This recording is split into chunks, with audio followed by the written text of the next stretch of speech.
నమస్తే కళ్యాణ్. నమస్తే జయ గారు. కళ్యాణ్ గారు, రితిక అనే ఒక అమ్మాయి మనకి మెయిల్ చేసింది. పిల్లలు ఎట్లా ఉన్నారంటే తాత్కాలిక ఆనందం కోసం దాని పర్యవసనాలు ఎలా అయినా ఏం జరిగినా సంబంధం లేదు, తర్వాత సంగతి తర్వాత, ఇప్పుడు హ్యాపీగా ఉన్నామా లేదా, దీనివల్ల మన జీవితం ఏమవుతుంది, ఫ్యూచర్ ఏంటి, కాన్సిక్వెన్సెస్ అస్సలు ఆలోచించట్లేదండి. పక్కవారి జీవితం ఏమవుతుంది, ఈ క్షణాన మనసుకి ఏది తోస్తే అది చేసి చూపిస్తున్నారండి. అలాంటి ఒక ఇష్యూతో మన దాకా వచ్చిందండి రితిక. నాకు చెప్పాలని కూడా నా నోటితో నాకు చెప్పాలనిపించట్లేదు కళ్యాణ్ గారు. అంత అంత బ్యాడ్గా అనిపించింది, హానెస్ట్లీ చెప్తున్నాను. సో ఒకసారి మాట్లాడిద్దరు కానీ తప్పకుండా జయ గారు.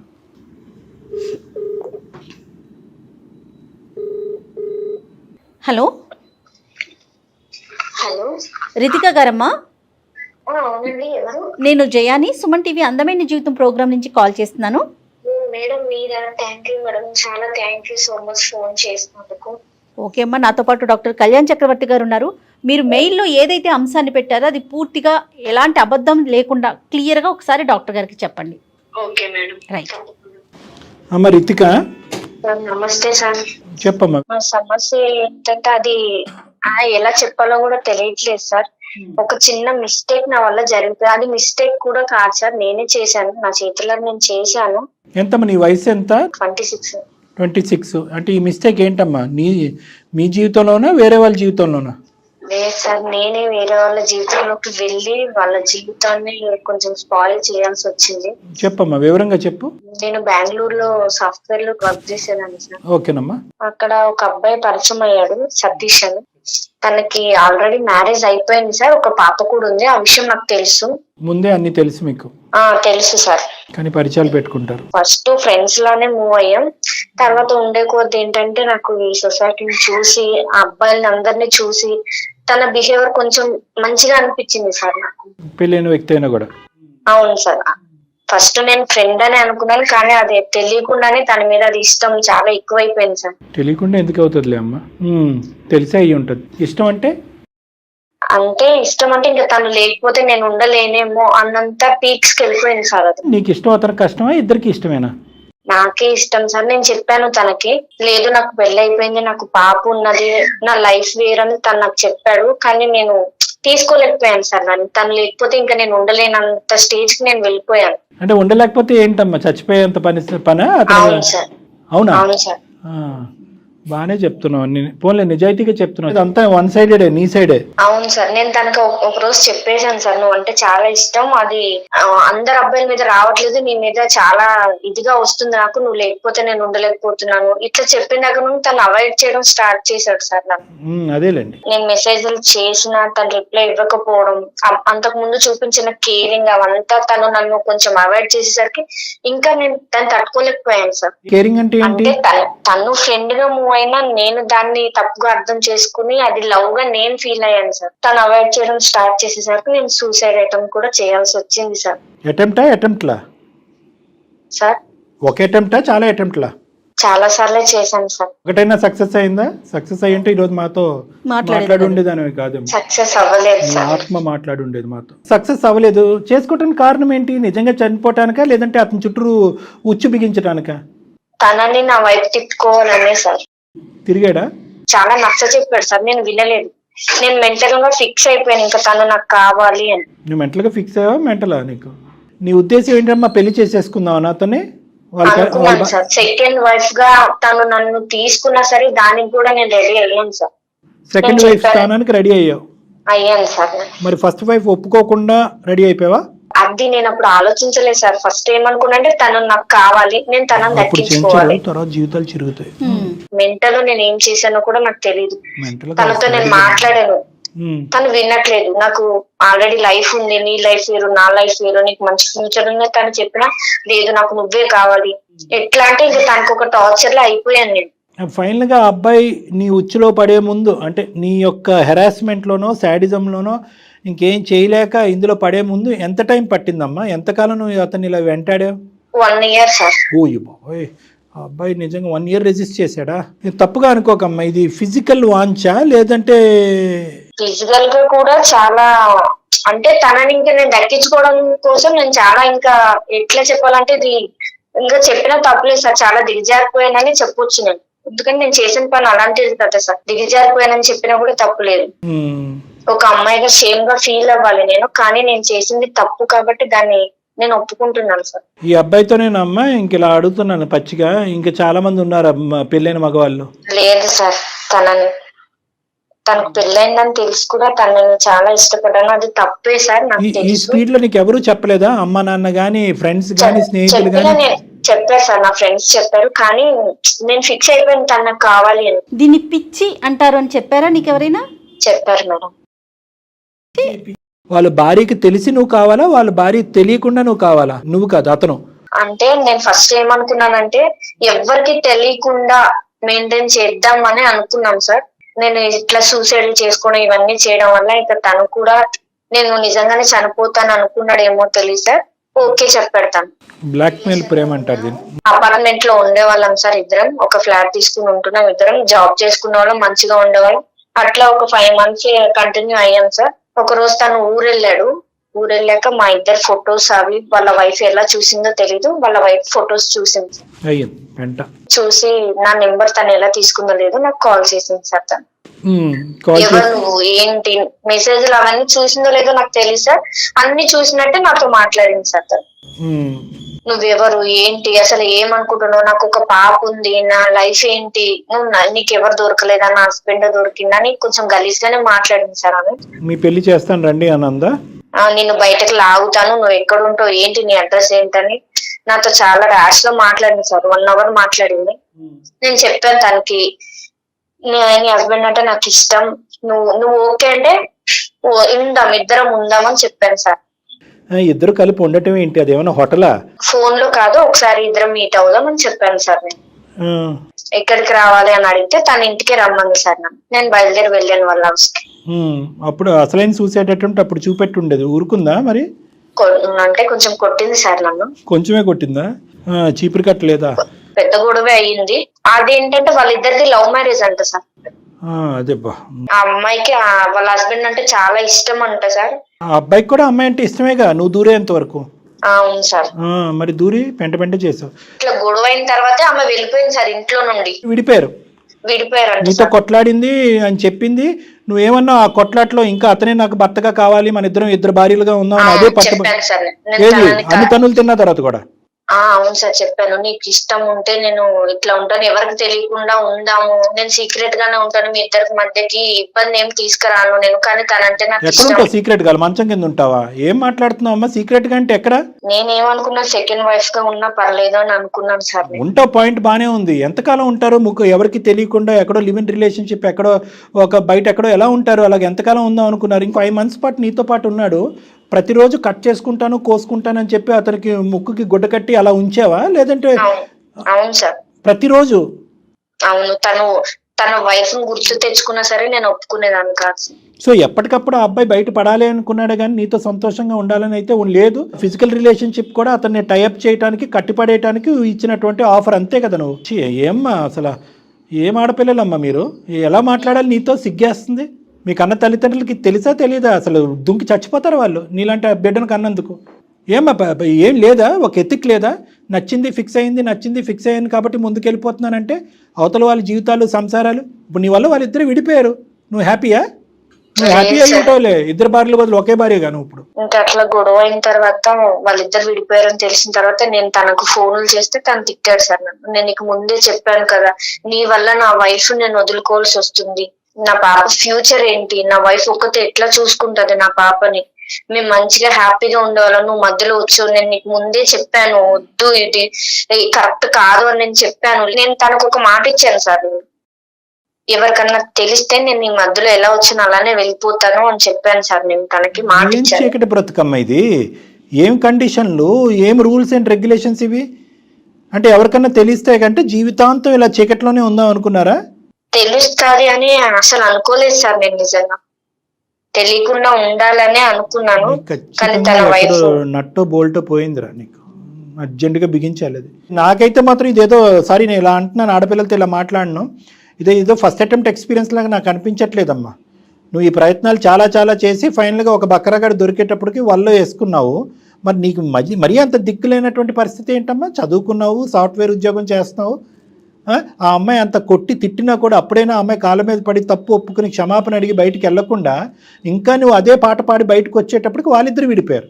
మరి మూడో వ్యక్తికి తెలిసాక నేను విత్డ్రా అవుతాను అన్నావు కదా, మరి మూడో వ్యక్తి కాదు భార్యకే తెలిసినప్పుడు నువ్వు అప్పటికే విత్డ్రా అవ్వాలి కదా. ఆ అమ్మాయి అంత తిట్టి అవమానించినప్పుడు మళ్ళీ నేను పట్టిన కుందేలకు మూడే కాళ్ళు అన్నట్టు బయటకు అలా నడుచుకుని వస్తే నేనేమనుకున్నా ఎక్కడ ఒక హోప్ ఉంది సార్. అంటే ఇప్పుడు మొత్తం వాళ్ళ వైఫ్ కూడా తెలిసిపోయింది, గొడవైంది, వదలడేమో నన్ను, ఇన్ని మంత్స్ రిలేషన్ లో ఉన్నాం కదా, నన్ను వదిలిపెట్టడేమో అని అనుకున్నాను సార్. ఇన్ని మంత్స్ రిలేషన్ లో నిన్ను వదిలిపెట్టడు, అందరి సమక్షంలో ప్రేమించి పెళ్లి చేసుకుని ఒక బిడ్డకి తండ్రి అయినోడు ఆ అమ్మాయిని వదిలేయాలి. నిజంగా డాక్టర్ గారు అన్నట్టు నీకు కొంచెం ప్రాబ్లం ఏదో ఉందమ్మా, అనకూడదు ఈ మాట, అనొచ్చేమో. జీవితాలు నాశనం అవుతున్నప్పుడు ఏమన్నా అనొచ్చు. ఒక పంచే మీ పేరెంట్స్ ని పిలిపించి ఒకసారి డాక్టర్ గారు మాట్లాడతారు. పేరెంట్స్ తో కూడా మాట్లాడాను మేడం, తనంటే ఇష్టం అని చెప్పాను. మా పేరెంట్స్ కూడా చెప్పాను నేను. మా పేరెంట్స్ కూడా తిట్టడం కుట్టడం అన్ని జరిగింది మేడం. కానీ నేను మర్చిపోలేకపోయాను తనని. మళ్ళీ వస్తాడేమో నా దగ్గరికి అని చాలా వెయిట్ చేశాను మేడం నేను. అసలు నువ్వేం నిన్ను అప్పుడే పేరెంట్స్ కాదు, మామయ్యలు కాదు, పెద్దనాన్నలు కాదు, నీకు అర్జెంటుగా అప్పుడు తీసుకెళ్ళి సైకాట్రిస్ట్ దగ్గర పట్టుకెళ్ళి హాస్పిటల్లో అడ్మిట్ చేసి ఒక 2-3 కరెంట్ షాకులు ఇప్పిస్తే అప్పుడు నీ మత్తు వదులుతుంది. అంతే, ఇంకేం చేయాలో. ఇలాంటి మత్తులు, పిచ్చి మత్తులకి మంచి ప్రేమించుకున్న జంట జీవితాల్లో, ప్రేమించి పెళ్లి చేసుకుని ఒక బిడ్డను కన్న జీవితంలో నిప్పులు పోసావంటారు చూడు, ఇదే నిప్పులు పోయటం. ఇప్పుడు ఏం చేయాలని మా దగ్గరికి వచ్చావు? నాకు నా మీద నాకే బ్లేమ్ వస్తుంది సార్. అంటే నా మీద నాకే చిరాకు వస్తుంది. నేను చేసిన ఒక చిన్న మిస్టేక్ వల్ల ఒక లైఫ్ స్పాయిల్ అయిపోయింది. ఒక చిన్న పాప ఉంది వాళ్ళకి. ఆ పాప నేను ఒక మూవీలో చూసాను సార్. ఇప్పుడు హస్బెండ్ తప్పు చేశాడని వైఫ్ బిడ్డతో సహా చనిపోయింది. ముందు చూడలేదా మూవీ? ముందు చూడలేదు సార్. అంటే మెంటల్ గా ఫిక్స్ అయిపోయి నాకు అసలు లెక్క ప్రకారం ఇప్పుడు చేయాలి సూసైడ్ అటెంప్ట్. ఇప్పుడు చేయలేదే నువ్వు? ఇప్పుడు చేయవా? చెయ్యను సార్. వాళ్ళిద్దరిని కలపాలని నేను అనుకుంటున్నాను సార్. అందుకే నేను ఎవరి దగ్గరికి వెళ్ళినా సరే నన్ను తప్పుగానే చూస్తారు సార్. ఎందుకంటే నేను చేసిందే తప్పు పని.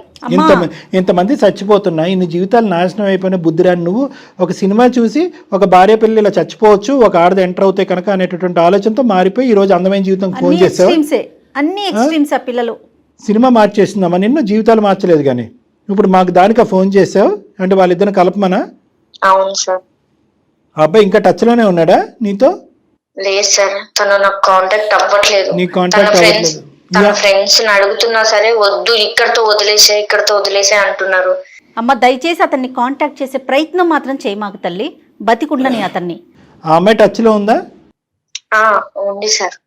అమ్మాయి చెప్పిందా అతని పరిస్థితి ఏంటి, ఎక్కడ ఉంటున్నాడని? ఈ అమ్మాయి లేదు చెప్పట్లేదు. నువ్వు వచ్చావు కదా మధ్యలో, నువ్వే ఉండు. నన్ను అంత ఇష్టపడి కూడా నన్ను కాదని నీ దగ్గరకు వచ్చాడంటే తనని నేను ఎలా నమ్మాలి? అది నా ప్రెషర్ వల్ల వచ్చాడు, నేను ఇలా బలవంతం చేశాను, చచ్చిపోతానని బెదిరించి ప్రతిరోజు కట్టిపడేశాను, ఒక రూమ్ లోకి తీసుకెళ్ళని చెప్పలేకపోయావా? నేను చెప్పాను సార్. తనకి ఎంత చెప్పాలో, నా వరకు ఎంత అవుతుందో నేను అంతా చెప్పాను. కానీ తను వినట్లేదు సార్. కాదు, ఇప్పుడు నీ లెక్క ప్రకారం మనం ఎవరితో మాట్లాడాలి? ఆవిడతో మాట్లాడాలా, అతనితో మాట్లాడాలా? తననే ఫస్ట్ కాంప్రమైజ్ చేయాలనుకుంటున్నాను సార్. నా వల్ల అవ్వట్లేదు. ఎక్కడో చిన్న హోప్, అందమైన జీవితం వల్ల మీ వల్ల ఏమన్నా అవుతుందేమో, నెక్స్ట్ ఇంకెవ్వరు కూడా నాలాగా ఇట్లా అవ్వకూడదని ఒక చిన్న హోప్ తో నేను మీకు మెయిల్ పెట్టాను సార్. నీలా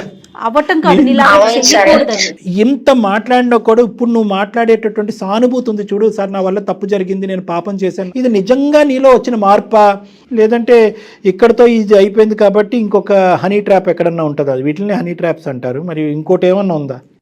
లేదు సార్, ఇట్లాంటిది ఏమి లేదు. మరి ఏంటి ఈ అబ్బాయిలో ఉన్న అంత గొప్ప ప్రత్యేకత? వాళ్ళ జిగురులాగా అంటుకుని కూర్చున్నావు, ఫెవికాల్ లాగా. ప్రత్యేకత అంటే నేను ఇప్పటి వరకు చూసిన అబ్బాయిలో, నేను ఇన్ని సంవత్సరాలు చదువుకున్నాను, జాబ్ చేస్తున్నాను. నేను జాబ్ చేస్తూ కూడా 3 years అవుతుంది సార్. ఈ 3 years లో కూడా నాకు తినంత జెన్యున్ గా నాకు ఏ అబ్బాయి అనిపించలేదు సార్.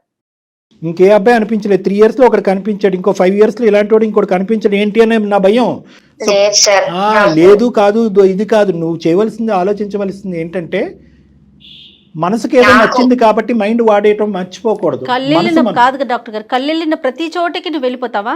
అదే కదా అమ్మాయి చేసింది. నీ మనసు వేరో, నీ ఆలోచన వేరో, నీ చదువు వేరు, నీ జీవితం వేరు. నీ మైండ్ ఒక్కసారి ఆలోచించడం అనేది నేర్చుకో. పరిణామాలు సార్, నాకు ఈ 3 years లో కూడా నా వెంట చాలా మంది అబ్బాయిలే పడ్డారు. కానీ నాకు తిను నచ్చినంతగా నాకు ఎవరు నచ్చలేదు సార్. తన కేరింగ్ కానీ, తన జెన్యూన్, నీ సైకలాజికల్ ప్యాటర్న్ లో ఒక ప్రముఖమైనటువంటి, ఒక ప్రత్యేకమైనటువంటి ప్రాబ్లం ఉంది. ఎవరైతే ప్రత్యేకంగా వచ్చి నిన్ను నో అంటారో వాళ్ళకి నువ్వు కనెక్ట్ అవుతావు. నీకు ఎస్ అనేటటువంటి వాళ్ళు, నీ వెంటబడేటటువంటి వాళ్ళు నీకు కనిపించరు. ప్రత్యేకంగా పెళ్ళైనటువంటి వాళ్ళు అయ్యి ఉండాలి, వాళ్ళకు ఒక బాధ్యతలు ఉండాలి, నీ నువ్వు వాళ్ళ చుట్టూరు 1 సంవత్సరం పాటు తిప్పించుకోవాలి, నువ్వు కోసుకుంటా అన్నా కూడా నీ వైపు ఇష్టం చూపెట్టకూడదు. ఇలాంటి వాళ్ళే నీకు నచ్చుతారు. జాగ్రత్త, నువ్వు చాలా జాగ్రత్తగా ఉండాలి. ఎందుకంటే కనుక నిన్ను నచ్చి నీ అంటూ వచ్చే వాళ్ళ గురించి మనకు సమస్య లేదు, కానీ నీకు నో చెప్పేవాడు దొరికాడంటే వాడు సచ్చినట్టే. కాబట్టి మా భయం ఏంటంటే నీకు ఇప్పుడు ఆ అమ్మాయితో మాట్లాడటం, వాళ్ళని కలపటం ఒక ఎత్తు అయితే కనుక పూర్తి స్థాయి పరివర్తన కౌన్సిలింగ్ నీ లోపల తీసుకురావడం కూడా ఒక ఇంపార్టెంట్ ఇష్యూ. దాని పరంగా కూడా నిన్ను ఒక సైకియాట్రిస్టో సైకాలజిస్ట్కో రిఫర్ చేసుకుని ఆ పుణ్యం కట్టుకోవాలి, సమాజానికి పుణ్యం కట్టుకోవాలి. మేము ఇంకెంతకంటే పచ్చిగా నేనేం మాట్లాడలేను. నీకు ఇప్పుడు వచ్చినటువంటి ఈ తూతూ మంత్రం బుద్ధి నాకేదో వచ్చేసిందని అనిపించట్లేదు, ఎందుకంటే సినిమా చూసాక కనువిప్పు కలిగిందని నువ్వు అంటే నా బుర్రపాడైపోతుంది. నేను నిజంగా పశ్చాత్తాప పడుతున్నాను సార్. నాకు తెలిసింది నా వల్ల ఒక ఫ్యామిలీ ఇదైపోయింది, వాళ్ళ పాప ఉంది, వాళ్ళ లైఫ్ స్పాయిల్ అయిపోయింది సార్. నాకు నిజంగా తెలిసి వచ్చింది సార్. అంటారు కదా అంతా అయిపోయిన తర్వాత ఏడ్చి ఏం లాభం అని, నాది ఇప్పుడు అదే సిచ్యువేషన్ వచ్చింది సార్. మొత్తం అంతా జరిగిపోయింది. ఇప్పుడు నేనేం కోరుకుంటున్నానంటే సార్, నా వల్ల వాళ్ళ ఫ్యామిలీ ఇదైపోకూడదు సార్. వాళ్ళని కలపండి సార్ ప్లీజ్. నేను కోరుకుంటుంది అదే సార్. వాళ్ళు కలపటం ఒక ఎత్తు అయితే కనుక నీ కండిషన్ గురించి కూడా మేము వర్రీ అవుతున్నాము. సరే, దాని గురించి తర్వాత ఆలోచిద్దాం. దీని గురించి అయితే కనుక నువ్వు ఈమెయిల్ పంపించు. నిజంగా ఈరోజు ఈమెయిల్ అమ్మ, ఈమెయిల్లో ఉన్న కంటెంట్ వివరించడానికి జయ మేడం చాలా ఇబ్బంది పడ్డారు ఈరోజు. కానీ అటువంటి ఇబ్బందికరమైనటువంటి పరిస్థితి కూడా ఈరోజు నువ్వు బాధితురాలిలాగా మేము ఈ కేసు డీల్ చేయట్లేదు. సర్వసహజంగా మనకు ఫోన్ చేసేటటువంటి వాళ్ళు బాధితులు. ఇక్కడ నువ్వు బాధితురాలి కింద మేము టేకప్ చేయట్లేదు. నువ్వు కోరుకుంటున్నటువంటి వేరే వాళ్ళ యొక్క బాధితులు ఎవరైతే ఉన్నారో వాళ్ళ సిచ్యువేషన్ రెక్టిఫై చేస్తాం, ఆ కుటుంబాన్ని కలపడానికి ఒక ప్రయత్నం చేస్తున్నాం. కానీ దాంతోపాటు నువ్వు మారటం అనేది కూడా చాలా ఇంపార్టెంట్. ఆ విధంగా కూడా నువ్వు ఫ్యూచర్లో కౌన్సిలింగో ట్రీట్మెంట్కో వెళ్తాను అనేది కూడా నువ్వు ప్రామిస్ చేయాలి. ఎవరితో మాట్లాడదామమ్మా? అతనితో మాట్లాడదామా లేకపోతే అమ్మాయితో మాట్లాడదామా? మేడం అక్కతో మాట్లాడదాం. అక్క తర్వాత మళ్ళీ బావతో మాట్లాడతావేమో. వద్దులేమ్మా, చెల్లెళ్ళు వద్దు తల్లి, రిలేషన్స్ వద్దు, అలాంటి కాంటాక్ట్స్ వద్దు. అమ్మాయి పేరేంటి? పద్మ మేడం. పద్మలాగే ఉండను. ఇప్పుడు రిలేషన్షిప్ కలపొద్దు. ఆ రిలేషన్ వద్దు, ఈ రిలేషన్ వద్దు. అసలు వద్దన్నదే అక్క అని.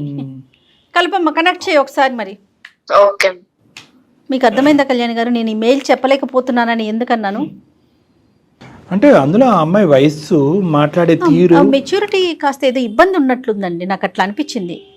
The person you are speaking with has put your call on hold. Please stay on the line. आप जिस व्यक्ति से बात कर रहे हैं. హలో అక్క, నేను రితికాని. రితికనా? నేను అక్క రితికాని, సతీష్ ఎక్స్. ఎందుకు ఫోన్ చేస్తున్నావు నాకు? ఏమవసరం? ఇంకేం చేయాలనుకుంటున్నావు నువ్వు? అసలు నువ్వు మాట్లాడకపోతే నాకు ఎందుకు కాల్ చేసినావు? నువ్వు ఇంకెంత ఫోన్ చేయకని చెప్పినా నేను నీకు. నువ్వు ఎందుకు ఫోన్ చేస్తున్నావు? నేను మళ్ళీ నీ లైఫ్ లోకి రావాలని అనుకోవట్లేదు అక్క. నువ్వు అన్ని చేసినావు, అయిపోయింది. ఇంకా అయిపోయింది. ఇంకేం చేయాలనుకుంటున్నావు? ఇంకేమైనా ఉందా చేసేది? ఇప్పుడు బజార్ లో పడినా ఇంకెక్కడైనా పెడతామని చూస్తున్నావా? మీరు నా పాప కోసమైనా నేను కొన్ని రోజులు బ్రతకాలి కదా, అట్లా కూడా బ్రతకనియరా ఇంకా మీరు? అక్క నీ లైఫ్ నా వల్లే స్పాయిల్ అయ్యింది, దాన్ని నేను చెయ్యాలనుకుంటున్నాను. నువ్వు తన వల్ల నాకు అవసరం లేదు, నాకు అవసరం వదిలేసిన మీ ఇద్దరిని వదిలేసిన నేను. మీరు లవ్ బర్డ్స్ లెక్క తిరగండి, నాకు అవసరం లేదు. నేను మీ మధ్యలో ఎంటర్ గాను. అర్థం చేసుకుంటున్నావు, ఇవన్నీ చెప్పు నాకు. అందుకే మోసం చేసిల్లా? నాకంత హృదయం లేదమ్మా, నాకంత హృదయం లేదు. అక్క ఒక్కసారి నేను చెప్పేది విన్నాక నువ్వు అక్కవతే నీకు అక్కవతి ఎవతివి అసలు? నువ్వు నాకు ఏమనుకుంటున్నావు? ఏమని మాట్లాడుతున్నావు నువ్వు? ఏమన్నా అనాలి నిన్ను? అసలు నిన్న చెల్లని నేను అనుకోవాలనుకుంటున్నావు? నువ్వేమన్నా అక్కని మానేసి నన్ను పిలవకు. పద్మ గారు నమస్తే అండి. హలో, సారీ అమ్మా, మీ కాల్ మధ్యలోకి వచ్చాము, మేము మధ్యలోకి రాలేదులేండి, ముందు నుంచే. ఎవరండి?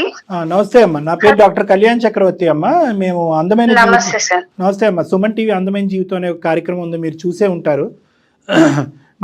మీరెందుకు చేశారు సార్ నాకు? మేము చేయలేదమ్మా. అమ్మ మేము చేయలేదు, దయచేసి మా ఆలోచనని అపార్థం చేసుకోకండి. కొద్దిగా ఓపిక 2 నిమిషాలు వింటే మీకు పూర్తిగా అంతా అర్థం అవుతుంది. అప్పుడు నచ్చితే కాల్ ఉంచుదురు కానీ, లేదంటే మాకు చెప్పకుండా కూడా కట్ చేద్దరు కానీ. చెప్పేది విన్నాక నువ్వు అసలు మాట్లాడుతున్నావు. రితిక, నువ్వు అక్క అని పిలిచిన, విను అని చెప్పిన, బాగుండండి అని చెప్పిన, ఏదన్నా రామ అంటే బూతులాగా వినిపిస్తుంది అందరికీ. కాబట్టి నువ్వు వచ్చినటువంటి ఉద్దేశం మంచిదైనా కూడా ఈరోజు నిన్ను అక్కడ బ్రేక్స్ వేసి అక్కడ ఆపుతున్నావు. నువ్వు ఏది కూడా కాంట్రిబ్యూట్ చేయడానికి ట్రై చేయొద్దు. ఇది కంప్లీట్గా పద్మగారి ఎరీనాలో ఉన్నటువంటి సబ్జెక్ట్. ఇది ఆవిడ ఇష్టమైతే ముందుకు వస్తుంది, కష్టమైతే విత్డ్రా అవుతుంది. నువ్వు దయచేసి బతిమాలి ఇంకా పరిస్థితిని ఇంకా హీనంగా చేసేటటువంటి కార్యక్రమం చేయొద్దు. పద్మగారు, మేము అందమైన జీవితం నుంచి నేను డాక్టర్ కళ్యాణ్ చక్రవర్తి, నాతో పాటు జయ గారు ఉన్నారు, నమస్తే అండి సీనియర్ హోస్ట్. మేము ఇక్కడ ఒక్కటేనమ్మా, ఇక్కడ మేము మాట్లాడేది ఏంటంటే చాలా ఒక అసభ్యకరంగా, ఒక అసహ్యంగా, తల్లిదండ్రులు, సభ్య సమాజం అందరూ తలదించుకునేటటువంటి విధంగా ఒక అమ్మాయి చేసినటువంటి తప్పుకి ఆ అమ్మాయి ఎన్నిసార్లు క్షమాపణ చెప్పినా ఆ అమ్మాయి తరపున మేము సభ్య సమాజం తరపున మీకు క్షమాపణ కోరుకుంటున్నాం. ఎందుకంటే పచ్చగా ఉన్నటువంటి ఒక కాపురం ఈరోజు విచ్ఛిన్నం అయిపోయింది, అతి దారుణమైన పరిస్థితికి వెళ్ళిపోయింది అనేది మేము మనస్ఫూర్తిగా చింతిస్తున్నాం, బాధపడుతున్నాం. తల్లి, జరిగినటువంటి కథ అంతా కూడా మేము ఈ అమ్మాయి మాటల్లో విన్నాం. మీ వరకు ఏం విన్నారు అనేది, ఎందుకు మీరు మనస్తాపం చెందారు, మీరు ఏం కోరుకుంటున్నారు, ప్రస్తుతం మీ భర్త గారి యొక్క పరిస్థితి, మీరు ఎక్కడున్నారు, బిడ్డ ఎక్కడుంది, ఇవి కొద్దిగా మాకు వివరించండి అమ్మ, ఒక 2 నిమిషాలు. నేను ఒక 2 minutes మాట్లాడతాను. Please, your most. అసలు జరిగింది ఏంటంటే సార్, నేను మా హస్బెండ్ ఇంతకు ముందు ఇక్కడ హైదరాబాద్ లో ఉండేవాళ్ళం సార్. ఇక్కడ మాది లవ్ మ్యారేజ్ సార్. మేమిద్దరం ఒక 1 year వరకు, 1.5 year వరకు లవ్ చేసుకుని పెళ్లి చేసుకున్నాం సార్. పెళ్లి కూడా మా పేరెంట్స్, నేను వాళ్ళు ఒప్పుకోకపోయినా నేను వాళ్ళని ఒప్పించి మరి మ్యారేజ్ చేసుకున్నాను సార్. చేసుకున్నాక మేము బెంగళూరులో వెళ్ళిపోయాం సార్. అక్కడికి షిఫ్ట్ అయిపోయాను. నాకు ప్రెగ్నెన్సీ వల్ల నేను జాబ్ ఆప్ చేసాను సార్. కొంచెం నాకు బెడ్ రెస్ట్ వల్ల నేను హైదరాబాద్ కి, ఇక్కడికి మా ప్రాపర్ వచ్చి హైదరాబాద్ సార్. నేను హైదరాబాద్ మా మమ్మీ వాళ్ళ దగ్గరికి వచ్చినాను సార్. డెలివరీ కోసం వచ్చి కొంచెం నాకు హెల్త్ బాగాలేక ఇక్కడికి వచ్చినాను. మా హస్బెండ్ అక్కడే ఉన్నారు. పుట్టింటికి వచ్చారు? వచ్చాను మేడం. నేను ఇక్కడికి వచ్చినాక మా హస్బెండ్ అక్కడే జాబ్ చేసినాడు. నాకు రోజు కాల్ చేసేది. చాలా బాగుండేది మేడం. మేము మా లైఫ్ చాలా అంటే చాలా హ్యాపీగా మూవ్ అయింది మేడం. ఇంత లైఫ్ నాకు దేవుడు ఇచ్చినందుకు చాలా గ్రేట్ అని నేను బాగా అదైపోయినా. నేను మా పేరెంట్స్ కూడా సరే బాగుంటున్నారని చెప్పేసి వాళ్ళు కూడా హ్యాపీగా ఫీల్ అయ్యారు. మా బేబీ పుట్టిన తర్వాత 1 year నుంచి మేడం సరిగా మాట్లాడడం లేదు, సరిగా రావడం లేదు. 1 month కి ఒకసారి వచ్చే, 1 month లో 15 days కి ఒకసారి వచ్చేవాడు. 1 month కూడా రాకుండా అయిపోయాడు. అట్లా ఒక 1 year వరకు చేశాడు. నాకు ఎందుకో డౌట్ వచ్చింది. డౌట్ వచ్చి ఒకసారి నేను ఇట్లా ఫొటోస్ ఇవి ఫోన్ లో అవి ఇవి చెక్ చేసిన. నేను ఎప్పుడు చెక్ చేయను, కానీ నాకు డౌట్ రావడం వల్ల ఏమైంది అసలు అని తెలుసుకోవడానికి నేను చెక్ చేసిన మేడం. మొత్తం డిలీట్ చేశాడు సార్. డిలీట్ చేస్తే రీసైకిల్ బిన్ లో చూసాను సార్. నేను ఇవన్నీ చూసిన తర్వాత అప్పుడు నేను ఫస్ట్ అయితే అడగలేదు సార్. సరే ఏం చేస్తాడు ఇంకేం చేస్తాడు అని చెప్పేసి చూసిన. సరే మాట్లాడేమో, నాకు తెలియలేదు అనుకుంటుండే కదా అని చెప్పేసి నేను సైలెంట్ అయిపోయినా. అది రోజుకు ఎక్కువ చేసేసి మొత్తం అవాయిడ్ చేసే కాడికి వెళ్ళిపోయాడు. ఇట్లా చేసినప్పుడు నాకు అవసరమా సార్? నేను నిలదీసి అడిగినప్పుడు ఆ అమ్మాయికి తెలిసిందట. తెలిసి ఈయనేం చేసిండు, వదిలేసిన, నాకు అమ్మాయితో ఏం సంబంధం లేదు, ఆ అమ్మాయినే నన్ను ఫోర్స్ చేసింది, ఆ అమ్మాయి ఇట్లా. అంటే ఇప్పుడు రోడ్డు మీద ఎంతో మంది ఫోర్స్ చేస్తారు, అందరి దగ్గరికి వెళ్తారా సార్? అట్లా చెప్పండి.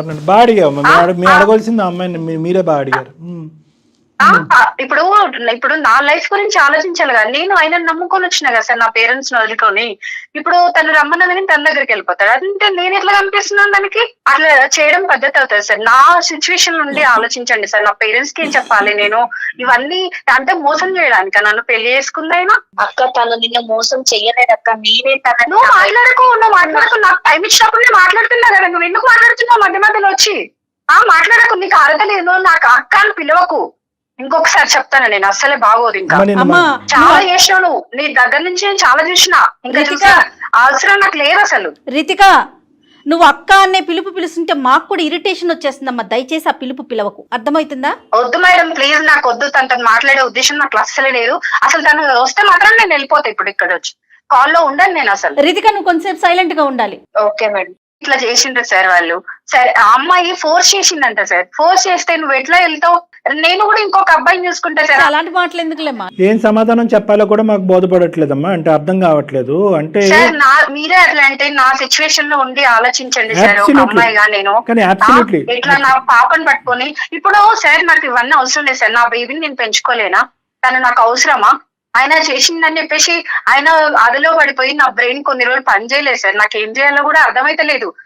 నేను పిచ్చిదాన్ని అయిపోయినా. అమ్మ ఇక్కడ ఏంటంటే అమ్మ ఇక్కడ నేను ఇలా చెప్తే మీకు నచ్చదు, మీరున్న హీట్లో మీకు జరిగినటువంటి అన్యాయంకి ఏం చెప్పినా కూడా మీకు అది బ్రెయిన్కి ఎక్కకపోవచ్చు. ప్లస్ నెంబర్ 1, నెంబర్ 2 ఏంటంటే మీ స్థానాన్ని మీరు నమ్మి మీరు ఇంటిగ్రిటీకి ఒక ఇంపార్టెన్స్ ఇచ్చారు, వ్యక్తిత్వానికి ఇంపార్టెన్స్ ఇచ్చారు.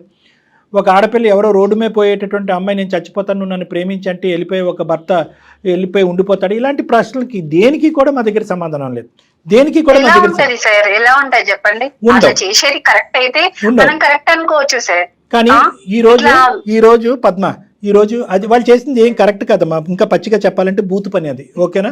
అతను ఈ అమ్మాయి 70% చేస్తే మీ ఆయన 30% చేసాడు. నోట్లో ఏలు పెడితే కొరకన బ్యాచ్ కూడా కాదు. ఇలా ఒక ఆడపిల్ల వచ్చి పరిచయమైనటువంటి కొన్ని రోజులకే ఫ్రెండ్షిప్ రిలేషన్షిప్ అని చెప్పి నా మెడమే కత్తి పెట్టిందే, నాతో పాటు కాపురం చేస్తావా సస్తావా, సీక్రెట్గా 2 భార్యల కింద ఉందాము అని ప్రపోజల్ చేస్తుంది అంటే కనుక అతను గర్జించి అడిగేటటువంటి ధైర్యం లేకపోతే మిమ్మల్ని వచ్చి అడుగుతుంటే కనుక మీరు చీపురు కట్ట తిరగేసి 2 వాయించి ఉండేవారు కదా. అప్పుడే ఈ అమ్మాయిని సెట్ అయిపోయి ఉండదు మొత్తం అంతా కూడా. అలా చెప్పకుండా అయిపోయిన తర్వాత స్టార్టింగ్ లో అంటున్నాను మీ భర్త కూడా ఈక్వల్ గా తప్పు ఎక్కడ చేశాడు అనే మాట ఎందుకు అంటున్నానంటే స్టార్టింగ్ లో నిజంగా అతని మీద వాడు ఇట్లా మోసం చేసినాక వాడు ఊసే వద్దు సార్ మనకి. నువ్వు వాడంటావో వీడంటావో నాకు తెలియదు కానీ మనసు విలిగిపోయింది కదా. వద్దు సార్ అట్లాంటి వ్యక్తులకి విలువ ఇయ్యని అవసరం లేదు మనము. అమ్మ నువ్వు ప్రేమించి నువ్వు పెళ్లి చేసుకున్నటువంటి భర్త గురించి నీకంటే నేను ఎక్కువ మాట్లాడలేను. అతనితో అసలు వాస్తవానికి నేను మాట్లాడలేదు, చూడలేదు, మీరిద్దరు చెప్తుంటేనే వింటాం. కానీ ఈ అమ్మాయి పరిచయం అయ్యేంతవరకు నేను మిమ్మల్ని కలపాలి లేదంటే ఖచ్చితంగా ఆ ఉద్దేశంతో నేను ఇక్కడ దిగలేదు. At the end of the day నేను మాట్లాడినటువంటి విధంగా నాకున్నటువంటి ఉద్దేశం నీ మనసులో ఎవరన్నా మాట్లాడారో లేదో నాకు తెలియదు. కాబట్టి ఒక్కసారి ఆ ఆప్షన్స్ అనేటటువంటిది, ఆ పాయింట్స్ అనేటటువంటిది, జీవితానికి సంబంధించినటువంటి ఆ బిడ్డకు సంబంధించిన భవిష్యత్తు గురించి కొన్ని అంశాలు నేను చెప్తానమ్మా. అవి నీ మనసుకు అత్తుకుంటే కనుక ముందుకు అడిగాయి, లేదంటే నువ్వు ఎక్కడైతే నిలబడ్డావో అక్కడే నిలబడు. నువ్వు ఈ అమ్మాయిని చూసుకుని మీ భర్తని ఇంకో 2 రెట్లు ఎక్కువ అసహించుకోవద్దు. ఈ అమ్మాయి డిలీట్ అయిపోయింది, అర్థమైందా?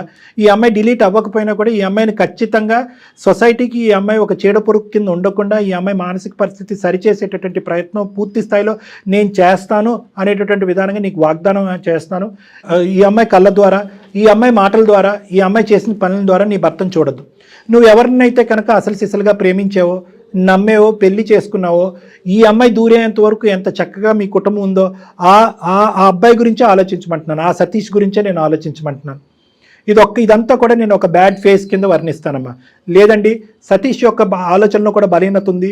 ఈ అమ్మాయి కాదు, అంతకుముందు కూడా అతని వ్యక్తిత్వంలో లోపాలు ఉన్నాయి. చాలా వీక్నెసెస్లో చాలా సందర్భాల్లో వేరే ఆడపిల్లలు కూడా ఇతన్ని ట్రాప్లోకి వెళ్ళాడని అనుకుంటే వేస్ట్. చరిత్ర చెప్పట్లేదు. నువ్వు తప్ప అతని జీవితంలో ఎవరూ లేరు. నిన్నే ప్రేమించాడు, స్వచ్ఛంగా పెళ్లి చేసుకున్నాడు, హ్యాపీగా బిడ్డను కానీ హ్యాపీగా ఉన్నారు. ఈ అమ్మాయి మామూలుగా పీడీ కాదమ్మా, personality disorder, narcissistic personality disorder అంటారు. వీళ్ళు ఎలాంటి భయంకరమైనటువంటి అంటే 100 మందికి ఇలాంటి ఆడపిల్లలు 3 ఉంటాయి. వీళ్ళే సమాజంలో జరిగేటటువంటి ఈ హత్యలు, ఆత్మహత్యలు ఇలాంటి వాటికని ప్రధానమైనటువంటి కారకులు. ఇప్పుడు ఈ విపరీతంగా న్యూస్ స్టోరీల్లో చూస్తున్నా చూడండి, ఎక్కడ ఉన్న అమ్మాయి మా జీవితంలో దూరింది, సర్వనాశనం చేసింది, నా మొగుడిని చిక్కుపోయి, వీళ్ళందరూ కూడా ఈ narcissistic personality disorders, border line personality disorders అంటారు. వీళ్ళకి ఏంటంటే వీళ్ళు ఏదన్నా పట్టుకుంటే కనుక 600 అయినా 106 వాళ్ళు పట్టు మాత్రం వదలరు. ఈ అమ్మాయి వెనకట్ల పడినటువంటి మగాళ్ళు ఎంతోమంది ఉన్నారంట, ఆ లిస్టు మనకు అనవసరం. కానీ మీ ఆయన మామూలుగా రెసిస్ట్ చేయలేదు. ప్రతిరోజు అతని మెడ మీద కత్తి పెట్టడం కాదు కానీ తన మెడ మీద కత్తి పెట్టుకుని అతను అక్కడే కూర్చోపెట్టింది, భయపెట్టింది. మీ ఆయన ఎక్కడ భయపడ్డాడు అంటే కనుక అరే ఇంత సాఫీగా మన ప్రయాణం జరుగుతుంది, ఇదేదో నా మట్టుకు నేనే ఇది తుంచేద్దాం, తీసేద్దాం, డైల్యూట్ చేసేద్దాం, నా మట్టుకే నేను డీల్ చేద్దాం, ఇది నా వైఫ్కి చెప్తే కనుక ఇంకా అపార్థం చేసుకుంటుందనే ఉద్దేశంతో ఏంటంటే రోజులు వారాలు నెలలైనవి. సో వీళ్ళ రిలేషన్షిప్ అప్పటికే ఏంటంటే వీళ్ళిద్దరూ ఒక బలహీనమైన క్షణంలో ఆ విధంగా కూడా ఫిజికల్గా కూడా ఇది అయిపోవటంతో అతను భయపడటం మొదలుపెట్టి సింగిల్ హ్యాండెడ్గా ఈ అమ్మాయిని తప్పించడానికి ప్రయత్నం చేసి పెద్ద తప్పు చేశాడు. మామూలు ఒత్తిడి పెట్టలేదమ్మా మీ భర్త మీద. ఈ అమ్మాయి గురించి నేను మాట్లాడతాను, నువ్వు డైరెక్ట్గా క్లినిక్కి వస్తే కనుక ఈ వ్యక్తిత్వాలు ఎలాగే ఎంత మంచి వ్యక్తినైనా కూడా ఎలా బొట్లో వేసి ట్రాప్ చేసి జీవితాలను సర్వనాశనం చేస్తారు. ఇలాంటి అమ్మాయిలు నా దగ్గర ఎంతోమంది ఉన్నారు. వీళ్ళు కాలు తొక్కేస్తారు, తర్వాత సారీ చెప్తారు. బాధ ఎవరిది? మీ ఆయనది తప్పు ఉంది కాదనట్లేదు, కానీ ఎంత శాతం తప్పు ఉంది అతని గురించి నీకు ఎంతవరకు తెలుసు? ఇప్పుడు అతని పరిస్థితి ఎలా ఉందో నాకు తెలియదమ్మా. ఈ అమ్మాయి కూడా చెప్పలేకపోతుంది. నీకైనా తెలుసా మీ ఆయన పరిస్థితి ఎలా ఉందో? అంటే ఇట్లా కొన్ని వ్యసనాలకి అలవాటు పడ్డాడని, డ్రింక్ చేస్తున్నాడని, హెల్త్ బాగా ఖరాబ్ అయిపోయిందని తెలిసింది సార్. నాకు కూడా చాలా సార్లు వచ్చి నన్ను బ్రతిమలాడిండు సార్. కానీ నేను కాంప్రమైజ్ కాలేకపోయాను కూడా. నేను వద్దు అని ఇంకా డిసైడ్ అయిపోయాను సార్. ఆయన పట్ల ఏమి ఇంకా ఆలోచించదలుచుకోలేదు నేను. అది ఓకే, నువ్వు ఆలోచించద్దు. అంటే నేను ఆ మనిషిని చూడలేదు, ఆ మనిషితో మాట్లాడలేదు కాబట్టి నిన్ను ఒకే ఒకటి సిన్సియర్గా ఆనెస్ట్గా ఒక మనసున్న మనిషిగా నిన్ను ఒకే ఒక పాయింట్ అడుగుతున్నానమ్మా. నిజంగా అతని తప్పుని అతను రియలైజ్ అయ్యి నీ కాలమే పడ్డాడా? అవును సార్. ఒక్క తప్పిదం జీవితంలో, ఒక్క తప్పిదం, అది కూడా కాదు సార్. ఇట్లా తప్పిదం. చేసినాక నేను ఎట్లా ఆయనని యాక్సెప్ట్ చేయాలో చెప్పండి సార్. ఆయన తప్పుని నేను ఎట్లా ఒప్పుకోవాలి? ఇంకా ముందట కూడా చేయడానికి నాకు గ్యారెంటీ ఏంటి సార్? ప్రేరేపించబడిన అదైపోయింది సార్. చెయ్యడు ఒక్క నువ్వు వదిలేసిన అవసరం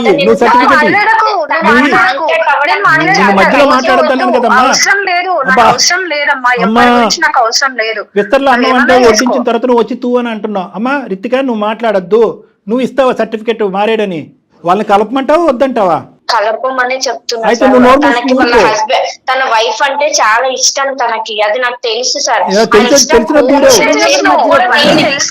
నువ్వు తెలుసుకొని ఎట్లా చేస్తే బాగుంటదని చేసినావు కదా ఇన్ని రోజులు. తను చూస్తారని నేను ఎక్స్పెక్ట్ చేయలేదు సార్. సర్లే, నువ్వు పాత స్టోరీ మళ్ళీ సినిమా తిప్పద్దు కానీ నీ వ్యక్తిత్వం గురించి తర్వాత మాట్లాడుకుందాం. అమ్మ, ఈ అమ్మాయితో అసలు జోక్యం లేదమ్మా. అమ్మ, ఈ అమ్మాయి అసలు ప్రస్తావన వద్దు. మీ ఆయన మారేడా లేదా అనేటటువంటిది ఈ అమ్మాయికి ఏం తెలుసు? పిచ్చిమోహం. ఈవిడ ఏదో పట్టుకుని ఏదో ఏలాడుతూ అందరి జీవితాలు నాశనం చేస్తుంది. ఆ అమ్మాయితో చాలా పని ఉంది మాకు, తర్వాత చెప్తాను నేను అది. నాకు నీ వరకు మాత్రం నీ భర్త ఈరోజు అతని పరిస్థితి ఏమీ బాగాలేదు అని అంటున్నావు. బిడ్డను బాగా చూసుకునేవాడు, భార్యను బాగా చూసుకునేవాడు. కేవలం ప్రెగ్నెన్సీ టైంలో ఈ అమ్మాయి పెట్టినటువంటి మానసిక పరమైనటువంటి ఇన్ఫ్లుయెన్షియల్ బ్లాక్మెయిల్ ఒత్తిడి ఇది. ఆ ఒత్తిడికి అతను తలొగ్గి ఒక తప్పు చేశాడు. నువ్వు ఇప్పటికిప్పుడు నువ్వు ఏదో ఒప్పేసుకుని నా మాట మీద గౌరవంతోనో ఇంకోటో ఏదో ముందుకెళ్ళిపోమని నేను అనట్లే. ఒక్కసారి మీరు వస్తే కనుక నేను కూడా అతన్ని ఫోన్ చేసి పిలిపించుకుంటాను నా దగ్గరికి. నా సమక్షంలోనే మీరు మాట్లాడుకోండి. దయచేసి ఈ కాపురం మాత్రం విడిపోవలసినటువంటి కాపురం కాదు.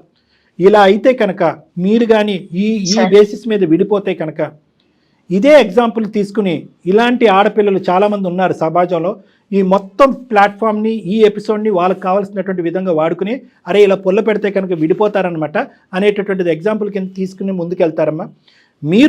మీరిద్దరు భార్యాభర్తలు మీ ప్రేమ నిజమైంది అనేటటువంటిది ప్రూవ్ చేసుకోవాలి.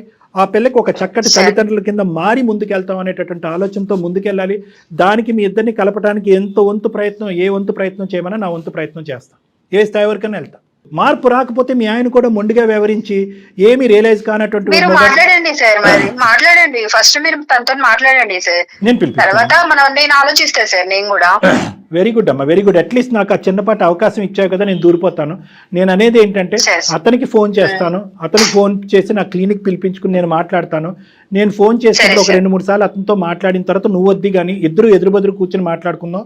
మీరిద్దరు ఏమనుకుంటే అదే ఫైనల్గా నేను ఏకీభవిస్తాను. నా నమ్మకం నాకు ఉంది కానీ final decision is up to both of you. సరే సార్, నేనైతే కాంప్రమైజ్ అవ్వలేను సార్. మీరు చెప్తున్నారు కాబట్టి నా వర్షన్ కూడా నాకు ఉంటది కదా, మాట్లాడినప్పుడు అవి కూడా చెప్పగలుగుతాను నేను. పద్మ గారు ఒక్క మాట మీరు చెప్పేది 100% కరెక్టే. కానీ డాక్టర్ గారు మేము ఏం చెప్తున్నాం, మీరు అసలు ఒకసారి రండి, ఆ తర్వాత మీరే డెసిషన్ తీసుకోండి. సరే మేడం, మీరు చెప్తున్నారు కదా మేడం. నీ మాట మీద నీ నమ్మకం నీకుందమ్మా. నా ఆలోచన, నా అనుభవం మీద నాకు నమ్మకం ఉంది. ఈ రెండు కలిపి ఎక్కడి వరకు వెళ్తాయి అనేది మనం మ్యాచ్ చేసుకుని చూద్దాం. మిగతాది భగవంతుడి చేతిలో వదులుదాం. ఏమ్మా, ఆ బిడ్డ భవిష్యత్తు చేతిలో అంతే వదిలేయాలి మనం. ఇప్పటి నుంచి అయితే తను అయితే నాకు కాల్ చేయదు సార్.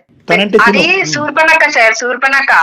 అది నాకు కాల్ చేయదు సార్. ప్లీజ్ సార్, మీరు దయచేసి దాంతో ఇంకోసారి తను మాత్రం మాట్లాడిపోవద్దు. మీకే కాదు ఎవరికి కాల్ చేయదు. నాకు అవసరం లేదు. నువ్వు వచ్చినావంటే నేను కలవను ఇంకా. నాకు అవసరమే లేదు, నాకు అవసరం లేదమ్మా. ఓకే అండి, పద్మ గారు ఆవిడ మీకు కాల్ చేయదు, మీరు కట్ చేయండి. మీతో నేను మళ్ళీ మాట్లాడతాను. థ్యాంక్ యూ సో మచ్ అండి. థ్యాంక్ యూ అండి, థ్యాంక్ యూ. మా మాట విన్నందుకు ధన్యవాదాలు. అమ్మ రితిక, నువ్వు ఉన్నావా? ఉన్నాను మేడం. ఏం మాట్లాడుతున్నావే తల్లి? నీకు అసలు కొంచెమన్నా ఉందా? అర్జెంటుగా నువ్వు కలవాలేమో డాక్టర్ గారిని. ఏమో నీకు వేరే ప్రోగ్రామ్ పెడదాం. ఒక్కసారి అసలు ఈ అమ్మాయిని చూడాలండి డాక్టర్ గారు మీరు ఫస్ట్. అమ్మ, నీ స్థానం ఏంటనేది నీకు అర్థమైంది కదా రితిక. నువ్వు ఎక్కడ నిలబడాలో అక్కడ నిలబడాలి. మార్పు అనేటటువంటిది రావాలి. మీ తల్లిదండ్రుల సమక్షంలో నీకు కూడా నేను తీసుకొచ్చి కౌన్సిలింగ్ చేయించాలి. వాళ్ళని కూడా నిన్ను కొద్ది గ్రిప్లో పెట్టుకోవాలి. నిన్న ఇలా అయితే మాత్రం ఒంటరిగా ఉండకూడదు. నువ్వు ఏ ఊరు వెళ్తే ఆ ఊరికి మీ తల్లిదండ్రులు కూడా వెళ్ళాలి. అక్కడ ఏ సైకియాట్రిస్ట్ సైకాలజిస్ట్ ఉంటే వాళ్ళ దగ్గర కౌన్సిలింగ్ చేసుకోవాలి. అర్జెంటుగా నీకు ఒక మగాడిని ఇచ్చి పెళ్లి చేయాలి. ఈ ఎజెండా అంతా నిండేంత వరకు దయచేసి ఈ కౌన్సిలింగ్, ఈ మానిటరింగ్, ఈ సూపర్విజన్ లూప్లోంచి మాత్రం బయటికి రాకమ్మా. నీకు సత్కోటి ఓకే వందనాలు. సార్, తప్పకుండా. నువ్వు ఈరోజు ఏదైనా మంచి పని చేసావు అంటే కనుక ఈ పరిస్థితిని మా వరకు తీసుకొచ్చి వాళ్ళని కలపటం అనేటటువంటి దానికి మేము ధన్యవాదాలు హర్షిస్తున్నాం. ఆ ఒక్కదాని వల్ల మేము చాలా హ్యాపీగా ఫీల్ అవుతున్నాం. ఇది కూడా నువ్వు చేసి ఉండకపోతే కనుక అసలు నిన్ను ఇంకా సమాజం మేము ఇంకెంత చెదిరించుకుని అసహించుకునే వాళ్ళం. తప్పకుండా నువ్వైతే మాత్రం డాక్టర్ గారిని కలవాలమ్మా. Okay madam. అమ్మ దయచేసి నువ్వు మాత్రం వాళ్ళ జీవితాన్ని ఉద్ధరించే కార్యక్రమం ఏం చేయకు, ముందు నీ జీవితం ఏదో నువ్వు చూసుకో. అర్థమవుతోందా? Okay madam. అర్జెంట్ గా డాక్టర్ గారిని కలవండి. కలుసుకుంటే మళ్ళీ అది వదిలేసాయి. వెళ్ళను మేడం. నీకు దండమే తల్లి, ముందు అసలు వాళ్ళిద్దరిని వదిలే, వాళ్ళ జీవితం వాళ్ళు బతుకుతారు. ముందు నీ గురించి నువ్వు చూసుకో. వాళ్ళిద్దరు కలిస్తే వెళ్ళకపోవడం కాదు కదమ్మా, వాళ్ళు కలవకపోయినా అది నీకు అనవసరం. నువ్వు చెప్పాల్సింది చెప్పా, మేము చేసే ప్రయత్నం మేము చేసావు. వాళ్ళిద్దరి దగ్గర నుంచి నువ్వు దూరంగా ఉండు. అన్ని పెళ్ళైన జంటల దగ్గర నుంచి దూరంగా ఉండు. నువ్వు మీ పేరెంట్స్ నెంబర్లు పెట్టు తల్లి నాకైతే. Okay madam. బాయ్ అమ్మా, బాయ్, థ్యాంక్ యూ. అర్జెంటుగా ఈ పిల్లతో కాదు డాక్టర్ గారు మాట్లాడాలి, తల్లిదండ్రులతో తల్లిదండ్రులతో మాట్లాడాలండి అమ్మాయికి. ఎందుకంటే మనం ఇంత కోపంగా మాట్లాడినా తన వర్షన్ ఎక్కడ మార్చుకోవట్లేదు. చూసారా, అదేంటి మీరు నన్ను అట్లా అంటున్నారు అన్నట్లా, అంటే తనకి నిజంగా ఏదో ఇబ్బందులోనే చూద్దాం మేడం, ఇది అది రెండు చేద్దాం తప్పకుండా. డాక్టర్ గారు నమస్తే.